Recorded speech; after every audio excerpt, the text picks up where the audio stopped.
And what sayest thou of him that he hath opened thine eyes? He said, he is a prophet. But the Jews did not believe concerning him that he had been blind and received his sight, until they called the parents of him that had received his sight. And they asked him, saying, Is this your son, who ye say was born blind? How then doth he now see? His parents answered them and said, We know that this is our son, and that he was born blind. By what means he now seeth, we know not. For who hath opened his eyes, we know not. He is of age. Ask him, he shall speak for himself. We see right there, these words spake his parents because they feared the Jews. For the Jews have agreed already that if any man did confess that he was Christ, he should be put out of the synagogue. We see right there that them parents denied Jesus. Said, if you deny me in front of man, I will deny you in front of God. They knew who Jesus was, because the son said, well, it was Jesus who opened my eyes. You think the blind son was wandering around in the city and the parents weren't with him? Somebody had to be leading him and guiding him. The parents knew. And obviously, the parents were around him all the time, or the Pharisees and the Sadducees would have called upon the parents. Why would they call the parents? Because they're the ones who knew. So let's take somebody who's living somewhere doing something. Are you going to go, when you confront that person and they have a caregiver over them, who are you going to talk to? You're going to talk to the caregiver, ain't you? Because it's the caregiver who knows that person inside and out. In those days, they just didn't wander around. They were led and they were guided. You'll find it in Acts chapter 4 or 5 when Peter and the beggar was sitting next to the gate, which was called Beautiful. 23, therefore said his parents, he is of age, ask him. So now all of a sudden they're like, oh no, you ain't putting me in this location. You just ask him. Because I don't want to be put out of the synagogue.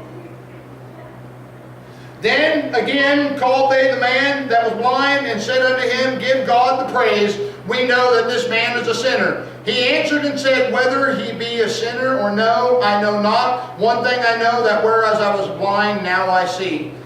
Then say to him again, What did he to thee? How opened he thine eyes? And he goes on to say, He answered them, I have told you already what.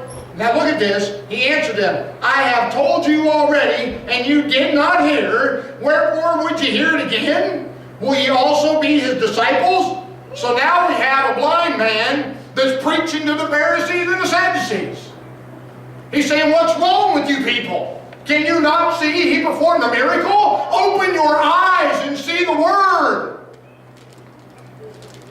We know that God spake unto Moses, as for this fellow we know not from whence he is. But yet they just said back here in 16, we know that a sinner cannot perform such miracles.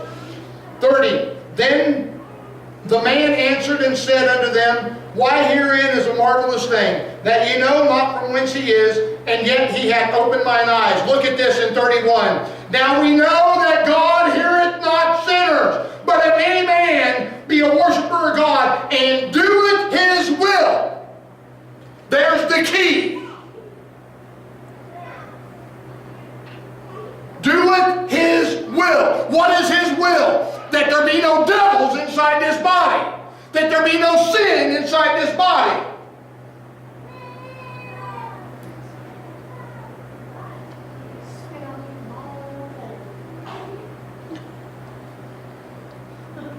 God heareth him.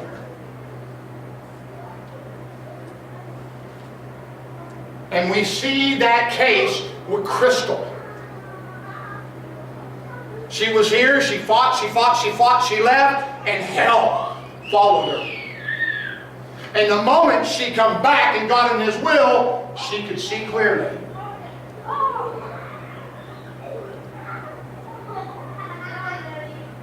She could see clearly. Since the world began, was it not heard that any man opened the eyes of one that was born blind? If this man were not a God, he could do nothing. Do you understand that? It says he come from God and he goeth back to God. This is how you can judge their fruit. Do they have power? Are they casting out demons? Are they speaking with new tongues? Are they laying hands on the sick? Are they pointing out sin that's in someone else's life? Because they can pick up serpents, which means to gaze with eyes wide open and see. Have eyes to see. They answered and said unto him, Thou wast altogether born in sins, and dost thou teach us? And they cast him out. Jesus heard that they had cast him out, and when he had found him, he said unto him, Dost thou believe on the Son of God? He answered and said, Who is he, Lord, that I might believe on him? And Jesus said unto him, Thou hast both seen him, and it is he that talketh with thee.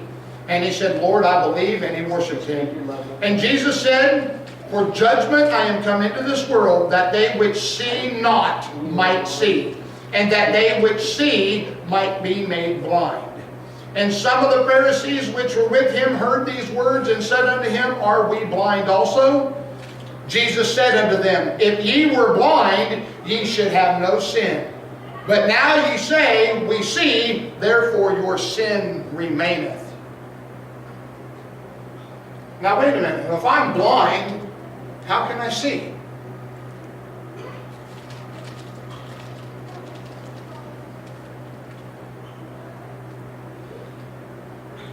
Let's take a look at that. John 9:41. I know, I'm going to clarify it. Jesus said unto them, If ye were blind, ye should have no sin.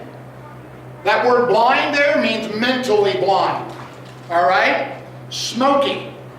By analogy, blind physically or mentally. Alright? To envelop with smoke, that is to inflate with self-conceit. Well, I don't have no sin. That's because you're blinded by your own conceit. You're blinded by your own pride. You can't see your sin because you're blinded by your own pride. You see what I'm getting at now?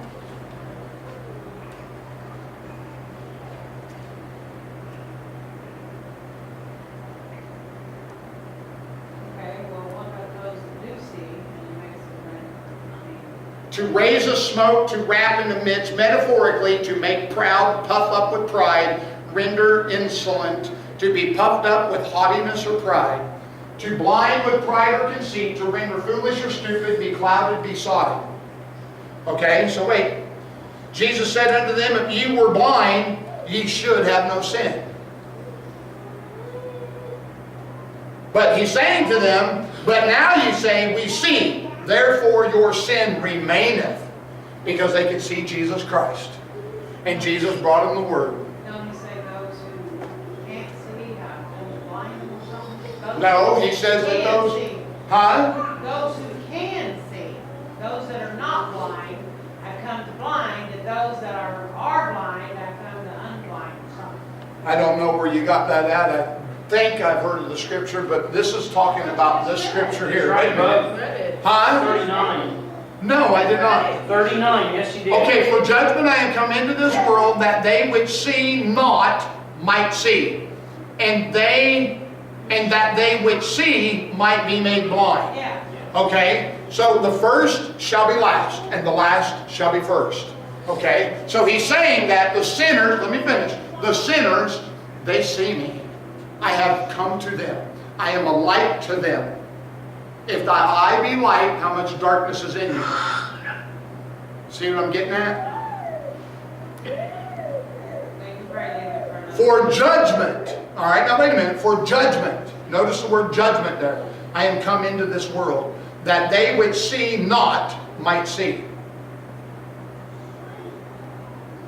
And those who see will be blinded. It won't be able to see. How many people, the Pharisees and the Sadducees, seen Jesus, and they stood in the midst of Jesus and they could not see him because of their pride. Because what's it say? He says, a man of goodly apparel come and sits in the uppermost seats.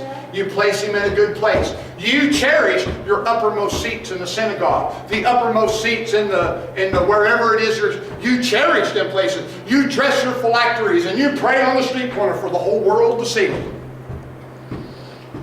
But here comes this man who performs miracles. They said it right there. A sinner God don't hear. For we have never seen a sinner perform these kind of miracles. See what I mean? They are saying, wow, we see that this man has to come from God because he performed miracles. Because God does not hear sinners. He cannot work if he were not of God. But yet they still couldn't see it. Because they were too blinded by their pride. They were too blinded by their pride. You see what I'm getting at? Okay.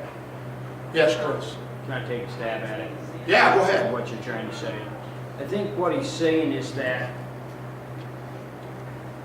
if they would realize, if they would lay down their pride and come to the realization that they can't see, then... Let him finish. What confused me is the ones that can see, and he's going to... No, okay, listen. If you'd listen, let me finish. What he's saying is if they would come to the realization that they cannot see and they need help, then Jesus would forgive their sin, and they would have no sin. Their sin would not remain with them. It would be gone, and he would give them a fresh start and would begin to teach them how to live without sin. But because they say, we see, because they're puffed up, they're prideful, and they think they know everything, therefore they're not willing to change, they're not willing to accept, they're not willing to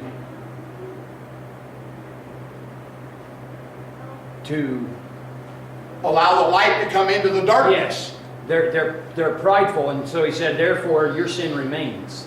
Your sin stays right where it's at because you're too prideful to realize that the sin is even there. Because you claim that you're perfect, because you claim that you can see, because you claim that you understand what I mean? Okay.